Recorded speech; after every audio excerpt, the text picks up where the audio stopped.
अमरावती ग्रामीण पोलिसांनी शासन प्रतिबंधित गुटख्याच्या अवैध वाहतुकीवर मोठी कारवाई करत तब्बल 55 लाख रुपयाचा मुद्देमाल जप्त केला आहे। नागपूरहून अमरावतीकडे येणाऱ्या ट्रकमधून मोठ्या प्रमाणात प्रतिबंधित सुगंधित तंबाखू आणि पान मसाला जप्त करण्यात आला असून या प्रकरणी 2 आरोपींना अटक करण्यात आली आहे। पाहूया हा सविस्तर रिपोर्ट। अमरावती ग्रामीण स्थानिक गुन्हे शाखेला मिळालेल्या गुप्त माहितीच्या आधारे तिवसा परिसरात ही मोठी कारवाई करण्यात आली। नागपूरहून अमरावतीच्या दिशेने येणाऱ्या अशोक लेलँड कंपनीच्या MS01 CV C282 क्रमांकाच्या ट्रकची सुनीत हॉटेल जवळ नाकाबंदी करून तपासणी करण्यात आली।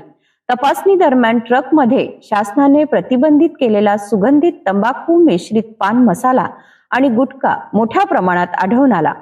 पोलिसांनी सुमारे 29 लाख रुपयाचा गुटखा आणि 16 लाख रुपयाचा ट्रक असा एकूण 55 लाख रुपयाचा मुद्देमाल जप्त केला आहे।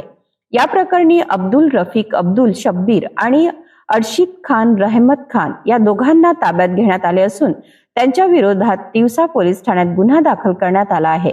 सध्या दोन्ही आरोपी पोलीस कोठडीत असून या अवैध गुटखा रॅकेटचा आणखीन कोणाशी संबंध आहे का याचा तपास स्थानिक गुन्हे शाखेकडून सुरू आहे।